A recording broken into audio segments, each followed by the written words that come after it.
Hello, I'm here. We all live. Hello, everybody. So welcome to the webinar on Amazon SEO. So with us today, we've got Prabhat, we have got Matt, and we've got, I'm going to pronounce it wrong, Emanuele Arosio. I'm just basically going to start with Prabhat, who I met some time back in Brighton. He's a sort of expert on Amazon Marketplace, and he's going to be basically leading this today. Emanuele as well, he's the head of SEO at Tribute Digital, service providing, well, the client list is phenomenal. Do you want to introduce yourself, Emanuele? Oh, he's actually just dropped in. So do you want to introduce yourself, Emanuele? Yes. Yes, thank you. Okay. Hi, guys. My name is Emanuele Arosio. I'm head of SEO in Tribute Digital, one of the biggest Italian company for e-commerce service providing. We're covering from logistics to customer services to digital marketing strategies and SEO. Inside, my team have 12 person. We're covering some SEO strategies from SEO site.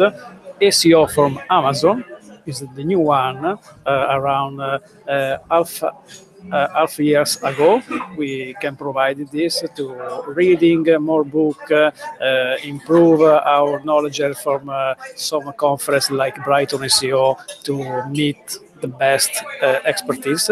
And now we produce this for some clients because we have 200 clients around the fashion industries, the design industries like Maserati, Ferrari, Montblanc.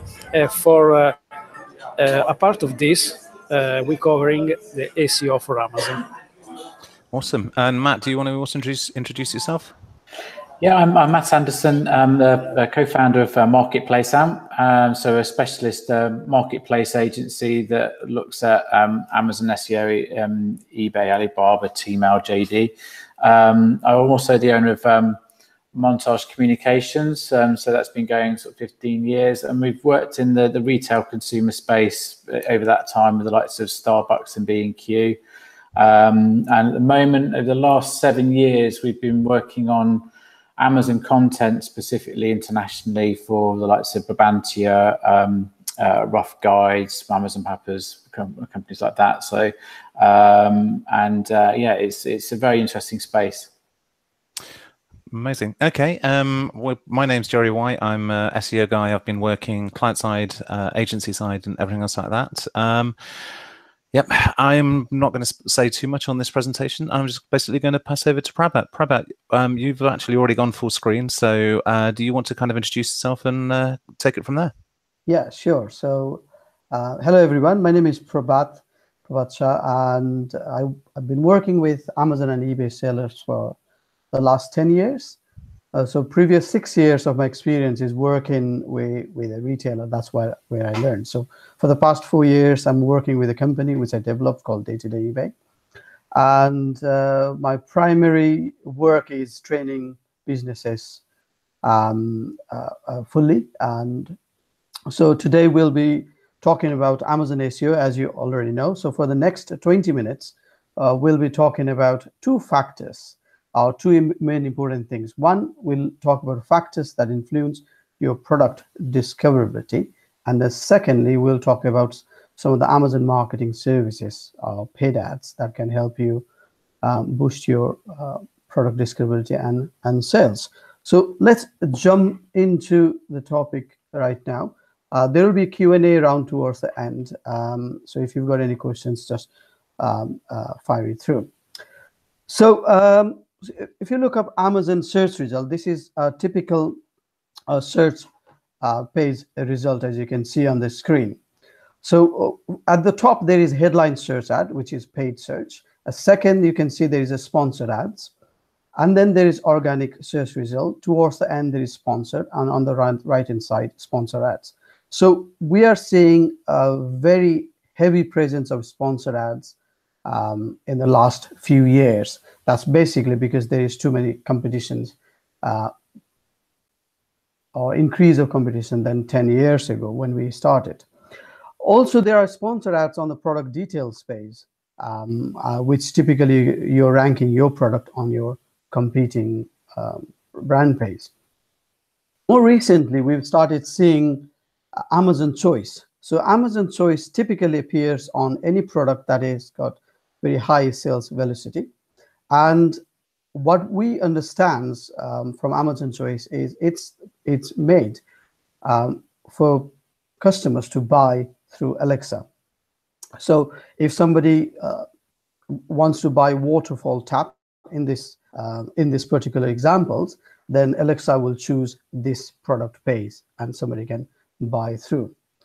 So so what are the factors that influences your product discoverability?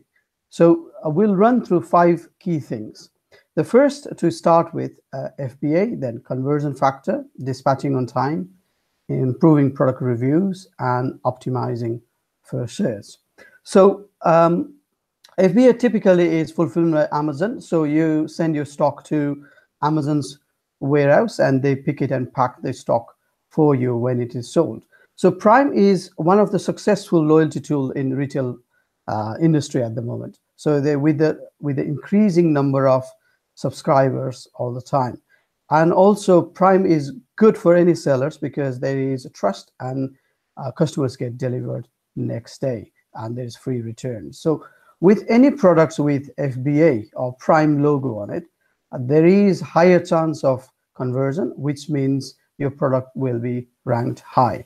If you look up a stat of 10,000 sellers, and this is a research published by Marketplace Pulse, 58% of the 10,000 US Amazon sellers are using FBA service and 40% of European one. So it is definitely the right tool to start with. Additionally, FBA when the product got FBA on your listings, there is high chance of winning the buy box. So for example, if you are competing with your competitor on a same product, like on this example, there is 2 people selling the same product, you've got more chances of winning the buy box if you've got FBA. Second factor is shipment time. If you are shipping your products within a good time, which means your order standing, your account health will be in a good standard, which allows your product ranking to be in a good way. So for example, if you lose your account health, then the chances of your product being ranked high is very minimal. If you are doing FBA, it's good to keep the stock within a good supply. Generally, it's 4-week supply is a good idea. Product reviews. So this is the third factor we are talking today. So new reviews and verified reviews are getting more importance now, and also reviews that have got more helpful likes that will have a higher weight. So it's good to proactively manage those reviews and create a process that we deal with negative reviews. Deal with negative reviews, meaning if we do get negative reviews, then it's always best to talk to a customer first and resolve any issues they have.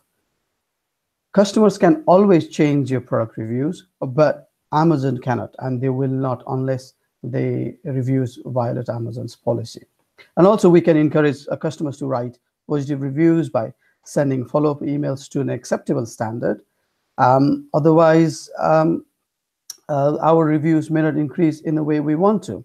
And also negative reviews do impact negatively on the product. So if you look up the example of the jacket below, it's got 1-star review. So it's very unlikely that it will get ranked higher than any others. So if you look up the review here, what we have found, the number of reviews appearing on the order is not chronological anymore. What we found, if any reviews get higher helpful likes, that it appears to be on the top of all the reviews. So, so what are the common ways to improve reviews? Generally, it's good to approach a loss leader approach, which is no secret. So generally, when you launch a product, you launch product at a very low price, and then when the sales increase, when the organic ranking increase, then you can increase the price to a optimum level. In the US, there is early reviewers program. So it allows a brand owner to give products at a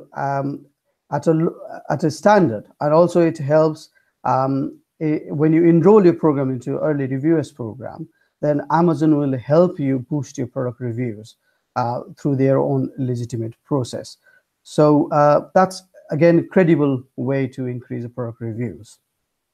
And the cost of these early reviewers programs is not much to the extent of amount of reviews you can get otherwise.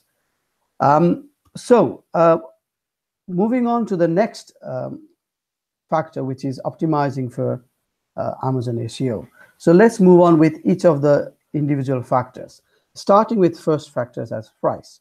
So price is a good factor that will help you rank on the top of the search, but also we cannot always lower the price. So we generally, what we can do is when you launch a product, you can lower the price at the initial stage, and then you continue increasing the price to an optimum level. And the next one, paid ads. So we did see the position of our paid ads before. So it can be in the top, on the right-hand side, on the bottom, or on the product detail page. And these paid ads are available in most of the categories, as you can see on the screen, but in not all the categories. So if you look up any typical example of if the paid ads is any good for the sales, you can see on the screen around 30% of a turnover of any typical client can be from paid ads. So this is something that we mustn't be ignoring.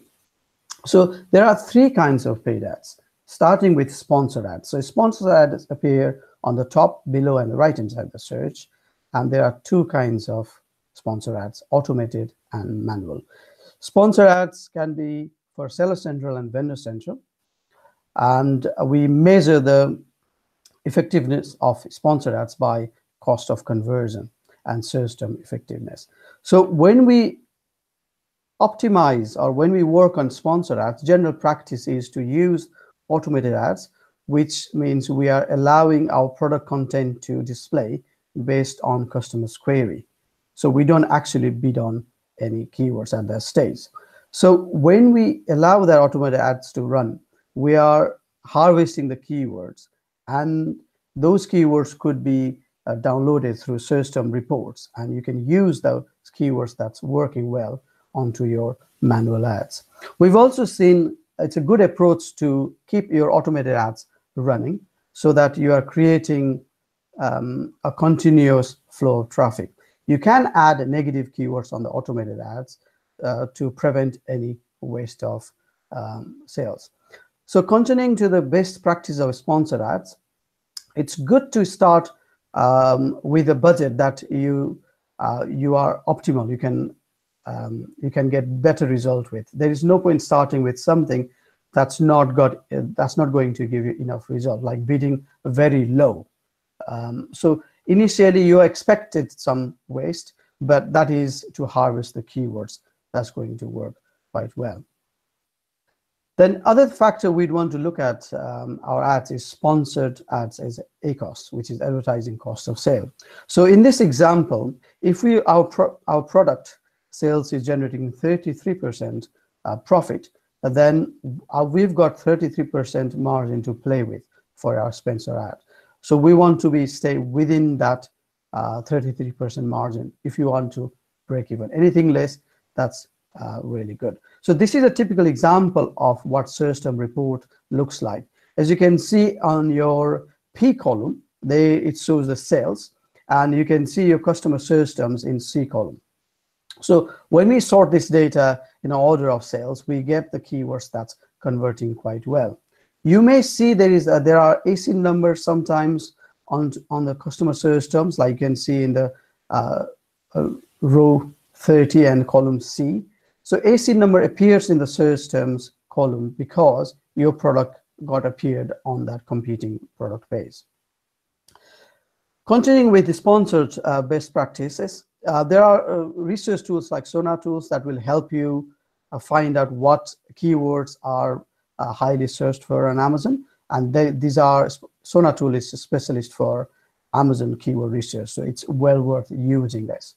And this automated ads, you would keep it for 4 weeks or less than that if you like, to generate enough impressions and clicks and enough data. Then you start working with manual ads. And when you work with manual ads, it's common practice to start removing keywords that are working well. And if any keyword is working well, it's good to increase the bids if there is any need. Then to create your sponsored ad campaigns, it's also good to have only limited amount of keywords within one campaign so that you can monitor it really well. Use long tail keywords like any other paid ads principle. It works quite well. Negative words works quite well during automated ads to limit the waste. Bear in mind, the reports are available for last 60 days, so it's good to monitor it on a periodic basis. So once your manual ads is working quite well, then starting with Bid Plus is really good because it allows you to pay 50% more in return for a higher amount of sales. Then when we are actually running your sponsor ads, it's good to go through your process of sponsor ads. So for example, create a process. So what actions you take in the next 3 or 4 weeks. And it's good to write that down before we start the ad so that if the result deviates from our target, you know what next action to do. Campaign structure wise, you can create campaign structure in various ways. You can create campaign structure by product type or brand name, or you can create campaign structure by a keywords type. And then many of the sellers have already expanded into the US and the European platforms. And if you look at European platforms, they work much the same. So you can still use Sonar tools to do the research, but the principle of sponsor ads, it works same as the UK one or the US one. And we've also found some of the English keywords works quite well in the European platform. Right, moving on to product titles. So product titles are searchable, and it's important factor to work with it initially because it makes logical sense to spend more time on the keywords on the title. So there is typically 80 to 100 characters length, but it can vary based on the category of the product. If you look up Amazon backend, you can see there is a characters limit. Just follow that up on your listings. There are other keywords tools like so you can use Google Keywords Planner or SEMrush or Scientific Keyword Tool to do some research. Key features. Amazon allows 5 main key features, and generally it's 500 characters maximum length, but it can vary based on the category again. So I'd suggest you look at the back end of your Amazon account to see what is the limit. And if you look up one example here, this is a very well optimized keyword features, and they are ranked. So you can use your keywords that you find from your research to optimize these 5 key features. Product descriptions. It's allowed to 2,000 characters limit, and then these are also indexed. So if you want to create a rich product description, you can use HTMLs like bold or paragraph chains for that. And the good part of this is you can elaborate as much as possible, and also if there are any keywords which you cannot put in the title or key features because of character limit, you can include that into product descriptions. Structured data. So when we're talking about structured data, we are talking about MPNs and EN number and so on. And these are really, really important when we are talking about products such as electronics or computers or other appliances. And with EN number, it's best to use GS1's legitimate EN numbers on your listings. Search terms. Now, on the back end of Amazon allows 5 different rows and 50 characters length of on each row. And Amazon have started already flagging a warning to say, do not use any repetition, and most importantly, not to use competing brand names. So what are the best practices of this is it's good to use the words that is not on the content, because repetition doesn't mean that you get enough more weight on that. And it's also good to use synonyms or common abbreviations of the listings or keywords. There's no need to use commas or semicolons. And if you look up a typical example here, as you can see on Amazon's page, for example, abbreviation LOTR for Lord of the Rings, it's a good example to use that way. Or you can see this example here, there is alternative keywords, and also there are variations like Valentine's Day gift, Mother's Day gift, that works really, really well. So it's not allowed to use competing brand name. Your account can get suspended, or if you're not putting your right terminology, as in if you are putting the terminology that doesn't belong to your product, your account can get suspended. So please be mindful of that. And with search terms, if we are using competing brand names, potentially you could be infringing your competing brand name. So your listings can get suspended, if not account. So the last one is parent-child relationship. So it's good to put all the parents and childs together, such as if the product is differentiating by color and size, then it's good to put them together, because if one or two of the products is working quite well, then it brings all the group products on the search result. And also, if there are reviews on each of the product, they get listed together. So that immediately gives you better ranking of the product. In another way, you are you are not working 3 times harder for 3 products if you are grouping them together. So typical example, as you can see on the screen here, you can see 3 different coffee making machines being listed together. So a very quick recap, there is no secret to Amazon SEO as far as I'm concerned, or from my practical experience. I've gone through the checklist of doing everything right and then do my own experiment. And then it's good to trial FBA if you haven't. Invest time in getting product reviews, and most importantly, create process-driven approach. So you are creating all step-by-step method, and you're covering all the aspects what we discussed today. And most importantly, do your own experiment, because things change all the time with Amazon, and you will see your result when you're doing your own experiment better. Thank you very much, and I'm done. Awesome, thank you. So we've got a few questions now from the audience. By the way, we can still see your screen, so right. Let's start with some questions. Is that a good idea? We've got a few questions come in. One of the top ones was, what's the difference between SEO for Amazon and, sorry, for mobile versus desktop? Matt, do you want to take that one? Mobile versus desktop, there isn't a vast amount of difference, to be honest. There's good optimization for keywords and search on there. There is a difference between desktop and mobile AMS. So what we're seeing is on a mobile app, on the Amazon app, for example, headline search ads will appear very prominently, but there's less sponsored products on there. So the space is less cluttered.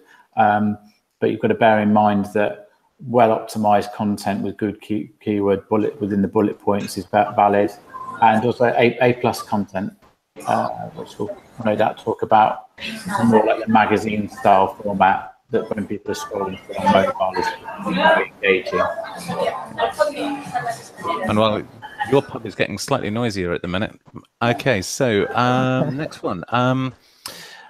They were sort of talking about how much impact paid ads influence Amazon SEO. Prabhat, that's probably one for you, I would guess.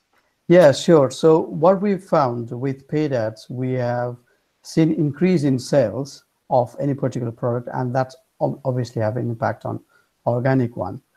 But I wouldn't say that paid ads has direct impact on organic sales. Okay, perfect. Okay, so you sort of mentioned about the fact that there's like the multivariant versus, and you're basically saying that you should almost go for the multivariant where it's like all the different colors. That's correct, yeah? Yeah, absolutely. It's Amazon's policy as well to put all the multivariants together, but also it makes sense that it.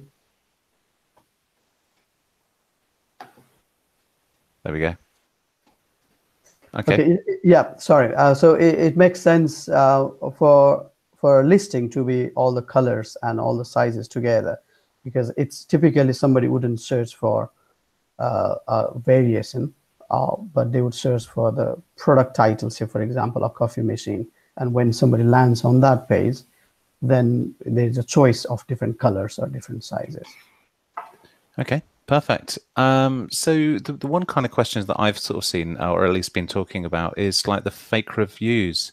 There seems to be a lot of fake reviews in Amazon. I mean, without saying whether or not you do it, I'm not going to ask you that question publicly. What's your kind of view if maybe competitors are doing it? What's your viewpoint at the moment? Emanuele, do you want to lead on that one? Yeah, it's a big problem for us. It's the same because we know some agency they use it for to improve the product, and we double check with other people inside the team to understand which review are fake or true. It's not simple because some agencies are very good to create fake news like real. And when we find it, it's because we make a double check, like a mail to take a feedback. If they don't respond to us, it's for us fake, and we delete it. Yeah, I think it's with the reviews, it is a big issue, and Amazon are actively policing it at the moment. I'm certainly talking to one brand that they made the mistake of paying for some reviews, and Amazon has spotted it, and you know, they've depressed their listings. So I think, you know, if you do see competitors that are blatantly faking reviews, then, you know, raise a case with Amazon through seller and vendor. It really depends on the people that you get in touch with, and that changes all the time. But, you know, that can be a legitimate way. And I think it was almost common practice for people when they were launching a product to have a coupon on there that people could buy the product for free or heavily discounted for a review. Now, that was okay, but now Amazon's policy is that it's heavily policing that. You can't do that anymore. So, like the Amazon routes of being able to stimulate reviews for new listings in the States, that's good. And at the vendor level, there's Vine program where they have their certified reviewers on the platform. You may see them, and but that's at a cost, depending on your terms, but typically starts at £500/$dollars upwards, depending on what terms you negotiate with Amazon. I seem to be having a few minor issues, so if you guys have just covered something that I'm about to ask, then apologies for that. So where do we get to? Okay, so right, what else? Are there any books that you guys recommend at all at the moment? Yeah, for me, Amazon SEO X is one of the best because I have a lot of list of negative or positive effects to growing and to create a perfect URL, perfect content to sharing original content, and with the keyword, some features like not create a backlink strategy for SEO for Amazon. So for me, it's a very good, not like a book, but like a Bible. Really, it's very important if you want to approaching SEO Amazon the first time to read it. Okay. So That's perfect. Okay. Another sort of question that came through was business to business on Amazon. Now, I'd never really considered that to be a big part of Amazon, but actually, when I'm buying something, the next day delivery is something that I kind of rely on quite a lot. So I think most of my business to business purchases are actually on Amazon now. What do you guys think? And is there anything differently you guys do? Is there anything that you kind of recommend? Okay. Yeah, Prabhat, let's start with you. Yeah, sure. So what we are seeing with B2B is we can give a quantity discount on the products, and we can differentiate the pricing from B2C to B2B, and that can be very significant. Say, for example, if a business buyer is looking for, and say, for example, a university is looking for notebooks, and they find a branded notebooks on Amazon and look for and go to the product listings, that in that case, because they are listed with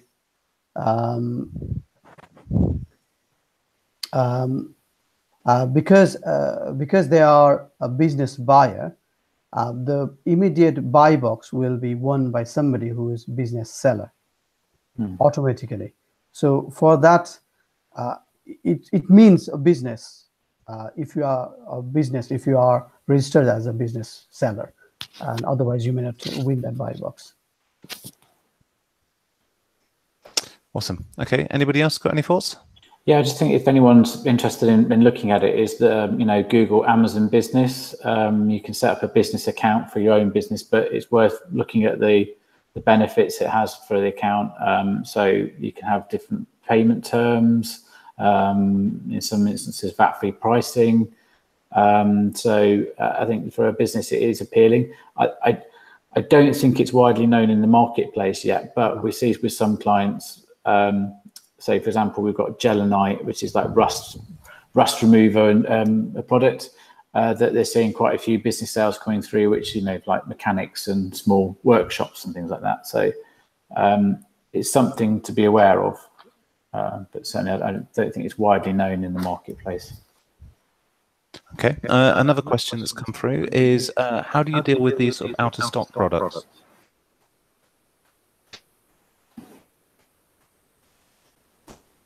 Hello? Yeah, Prabhat. Yeah, sure. Sorry.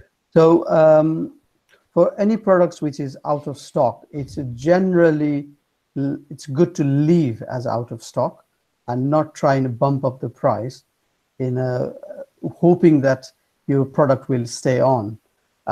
There has been few experiments done to see the difference between increase of the price and let the stock go out of stock. And what we found, when the stock comes back into stock, the ranking of the product changes yes, it will take time, but the ranking of the product will improve in a shorter span of time than increasing the price. Okay. I'm just looking to see if there's any more questions come in. So just on that basically, point, right. So I think one of the sort of quick questions was, how do you get in the top 10 on the Amazon search results? Short answer from both of you, or three of you, sorry. From mine, the best is to create original content inside with keyword strategies without bullet point, very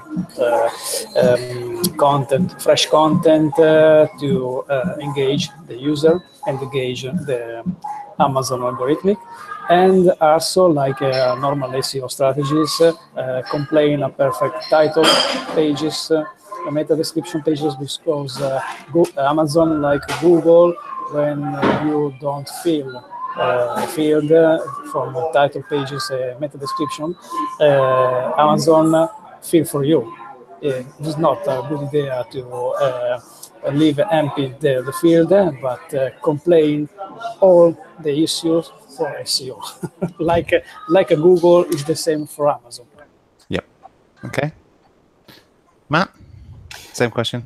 Well, in short, I mean, you're looking to outrank the competition, and some of the basic principles of SEO apply. But the A9 algorithm is very much, that's the algorithm for Amazon, for those who are not aware. it's very much based around relevancy and also time spent on page. So if I'm searching for a product and I look at it and I bounce off because it's not relevant to me, then the algorithm will suppress it. So basically, you should be targeting relevant keywords, not trying to spam competitor brand names because people searching for a Coca-Cola are not likely to buy a Pepsi. And look to outbid the competition as well with advertising. FBA helps, but also looking to outsell the competition. Amazon looks at sales velocity for a product. So, the top 10 are likely to be very well optimized, will have very good content. So it comes down to who's selling more, because Amazon is a profit-making machine. You're not going to rank #1 if you're not selling as much as the other guys. So it's looking at deals, promotions, what you're doing off the site on social and etc. to promote that product as well. So be aware of like a sales retail strategy for your product as well going forwards. So another question, the ownership of the customer kind of lives with Amazon, doesn't it? So how do you guys kind of like establish yourself as being more kind of like connected to the customer? Is there any kind of like secrets that you can do? Or is there any way you can sort of suggest that they sign up for your own email or engage with them in a way to sort of almost have you as a preferred seller? Prabhat, I think that's one for you first, John. Okay, cool. So yeah, to get engaged with Amazon customers, there isn't any other way than communicating through Amazon messages. Amazon doesn't allow you to collect any email address, any details as such. But also what we've found quite useful is to put your branding content with the product. And that's something that we are telling we are the brand, and we are telling if there is any issue with the product, do get in touch with us. But that's a nice way of keeping that relationship active with the customers. Mm-hmm. Okay, Matt? Yeah, I think, what you can't explicitly promote on the box about sort of Amazon reviews. I believe Amazon don't like that as much, but slips in your product, register your product, get in touch. One nice tactic we do with Hill Farm Oils, one of our clients, is a little dongle on the bottle with a recipe card. So you drive people to the site, check out our recipes for inspiration, and then you've got an opportunity to data capture there on your own website. So think about what's in the box and how you're communicating with the customer as well. Perfect. Okay. One of the other sort of questions was on unique imagery. You've mentioned this briefly, Prabhat, but how do you kind of generate the unique imagery, and how important is that? Right. So with images, if we are listing our product on Amazon, we are technically allowing other people to use that images if that product is the same. Right? Am I answering is right? Am I understanding your question right? Yep. Yeah, absolutely. Yeah. So, but when we create a list of product, it's good to create your own image so that you are taking images from different angles of the product, so product details are shown very clearly. But yesterday, I had an email from one of our vendors saying their part of the images was used by somebody else. Mm-hmm. And that is infringing. What they have done is they've taken part of our image and imposed few text on it and imposed other images on it, selling their own product. So we are talking with Amazon to remove their product, and potentially their product will be suspended. And if there is multiple of those offense costs, then their account can get suspended on that. So we have to be very careful, with the images, not to use somebody else's image if that's not the same product. But also any writing the text is not allowed within the image. And Amazon clearly says the image should be 1,000 pixels minimum on the longest side, because that allows customers to zoom the product image and see very well. Okay, I mean, Tim Wright actually did sort of ask in the chat actually about basically whether or not if you put in all the hard work, flesh out the descriptions, everything else like that, if there's multiple sellers on the page, what's stopping them from almost taking the hard work that you've invested into it? Prabhat to start with, and then Matt. Yeah, sure. So with the content, say for example, I'm talking about Dove soup, for example. So a vendor does a very hard work putting the content out. As a reseller of that product, when we sell that product, we don't need to create the content. We just jump into that listing. So that's within the Amazon's principle, that's perfectly allowed. Yeah, so that, yeah, Matt. Yeah, I think there's one of a few things really. Creating your brand, making sure your brand is registered on the brand registry, because then you have a certain amount of control over the content. So what we see sometimes, you have third parties jumping in on the listing, changing some of the content maybe, and then you have to sort of constantly monitor that listing. So that will help there. But if you're buying directly from the brand versus a third party, that can actually increase conversion, protect. But there's ultimately, Amazon is a marketplace. They're very clever at being able to make sure that there's a product is always in stock, because third parties will be there and the price is going to be keen. But also looking at your distribution through third parties, where are other people getting the product from, and structuring your pricing with a caveat. You must keep in within competition law. But you're just really aware of that, because as a brand, you have the direct, you're manufacturing a product. You should be able to be keener on pricing the third party that's buying a product from you. But it's a constant discussion. A lot of our vendors and sellers are like, third parties are doing this, that, and another, and how do we manage it? It's having a strategy in place, and around distribution is usually good. You look at the big brands like Bose and Sonos, for example, on Amazon. They've got their distribution nailed down. They've got very select third parties, and the pricing is very standardized as well. So, you should be looking at aiming at that sort of model, really.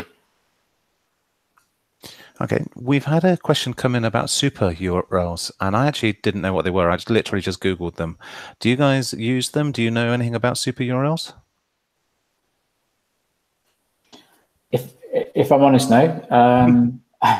I've seen. Yeah. I've seen some people trying to use Amazon URLs with certain keywords in there to sort of as a backlink strategy, and as I'm aware, that doesn't work very well. But no, we don't use them. Okay, Prabhat, do you know any more about them?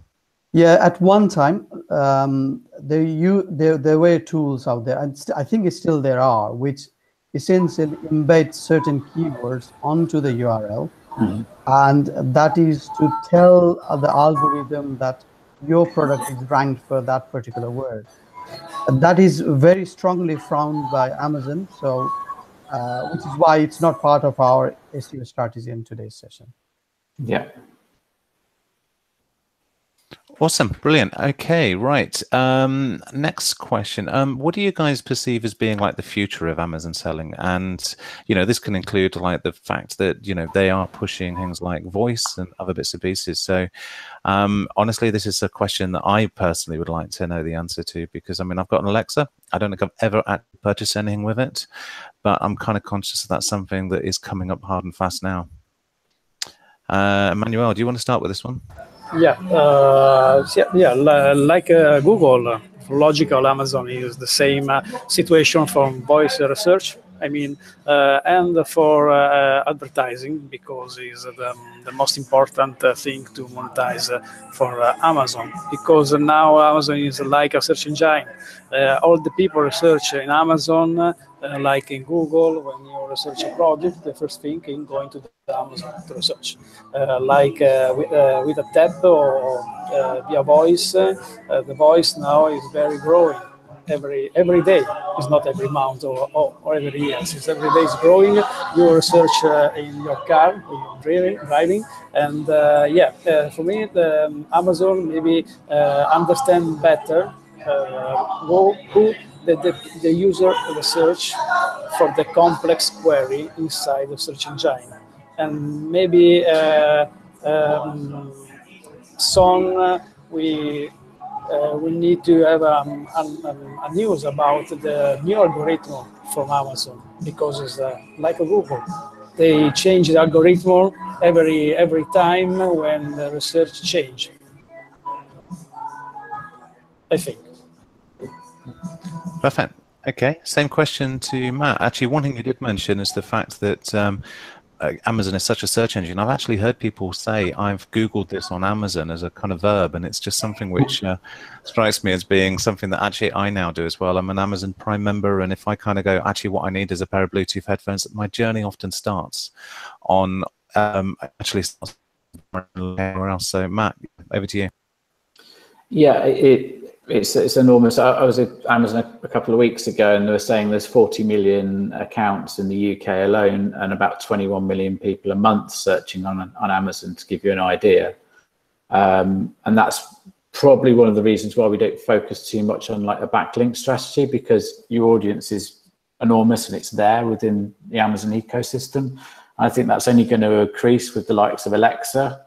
There's another way of Amazon being able to outreach. And I think voice search as a whole, you've got to think about the number of unique searches there are via voice. People use different colloquialisms for searching for products.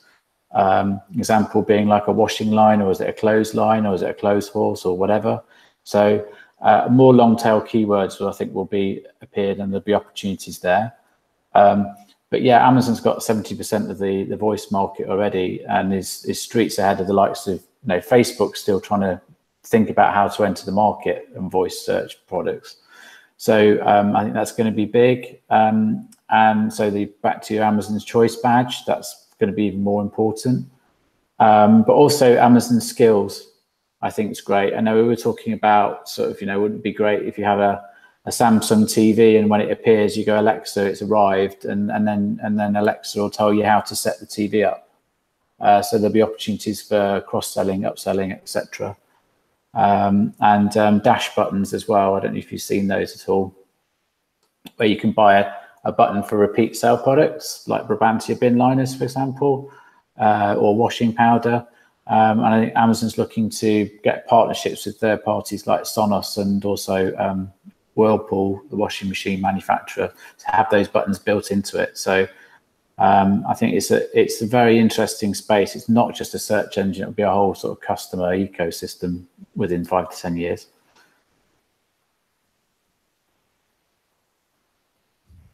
So guys, my internet dropped again, so I'm not quite sure where we got with that. Pravat, did you answer that question? Sorry. I answered it, and I kept on going because you dropped out and you're back again. Awesome. Okay, well, that's the main questions. I guess the kind of like the next question is what's the sort of like the next steps. So, firstly, have you guys got contact details? Yes. Yep. Where do we reach you? Are you on Twitter or? I'm on Twitter. I'm at Mr. Matt Anderson, and I'm on LinkedIn as well. Okay. Awesome. Yeah, I'm on Twitter, day-to-day eBay, and it's usually you can find me if you Google my name, Pravat Shah.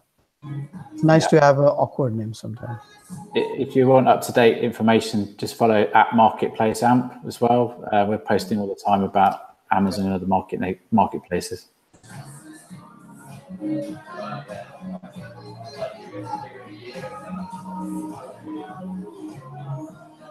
Yep. My detail is Emanuele Arosio into LinkedIn, or in Facebook, in Twitter right now. I'm disconnected on Twitter only via LinkedIn.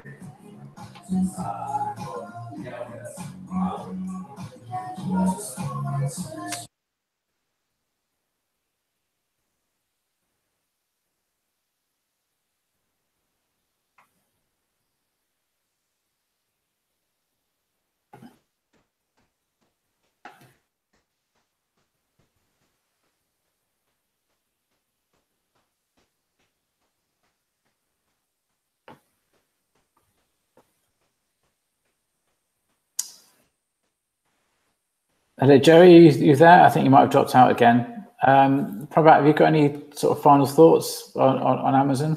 Yeah, sure. So I think touching base on the last point where Amazon is going, I think it's a good opportunity for anyone and everyone to sell on Amazon. And I think SEO is a good factor to consider, but also it's a good factor to look at the strategy. Like Matt rightly touched base on putting the right strategy in place since they start. It's a good key to Amazon's success. You've rightly mentioned about somebody buying reviews and trying to correct it. Now, in a lot of online retailers, they don't know the full circle of how Amazon works. So it's good to put some strategy in place to say, okay, you are working on certain strategy for a certain month, and follow the step-by-step method of content-rich listing, which Emanuele rightly put out when we create the listings. Then work on product reviews. You've mentioned about Amazon Vine reviews and working through the process, and it will work for everyone. Yeah. And we talked about Emanuele and yourself. We talked about like content-rich listings.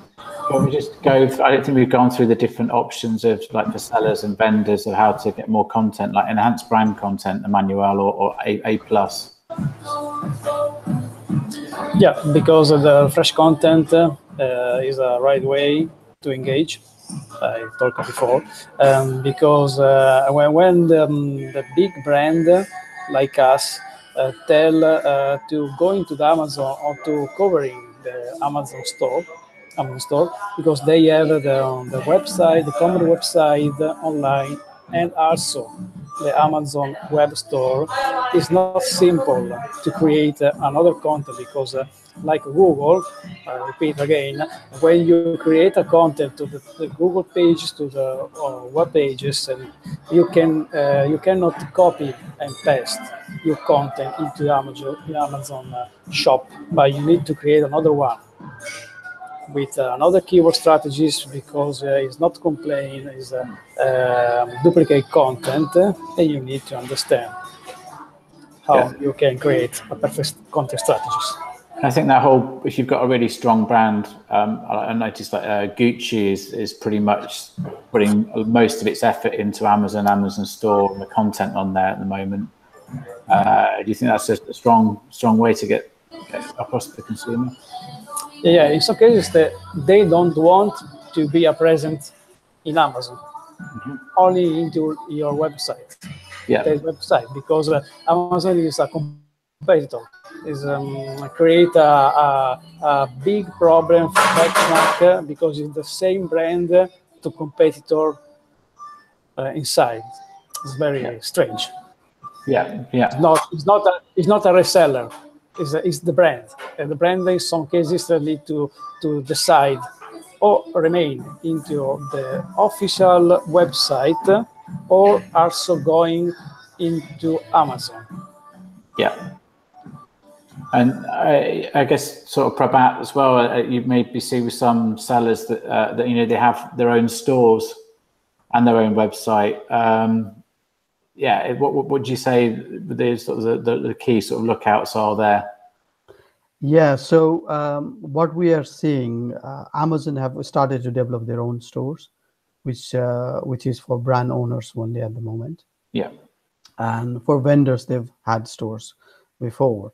So if you are selling on the stores and with Amazon, you are very likely that you may get higher amount of sales on Amazon, because there's a loyalty there, customer's address is there, card details are there, so the checkout process is seamless. Whereas in the stores, we are working on developing our own keyword strategy and so on, and that may take a longer time.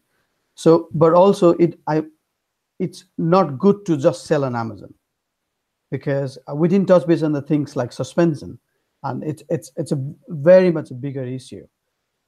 For certain reason or for some reason, your account can get suspended, and suddenly you are out of business for a period of time. You can get it back, but for a week or so, or for a month, when you're suspended, you've got no sales. So it's always nice to have your web presence and start working on the web presence sooner than later you start selling on Amazon. Yeah, it's that sort of chicken and egg, isn't it? Really, when people are launching a brand, is do you put 20 to 50 to £100,000 into your own e-commerce website? So to do it properly, we're talking about those figures minimum, or do you put the same amount of time and effort into Amazon and get a much larger return? And that's Yeah. So typically, what we are seeing, because the result is quicker on Amazon, it's natural for any retailer to invest a little bit of time on Amazon, a bit more than their web presence. But when there is a time that Amazon business is running smoothly to a standard, then it's a good thing to spend a bit more time on the website. Yeah, and I guess Emanuele, as a brand, you'll have at least a revenue stream, but you still need that connection with the consumer, don't you?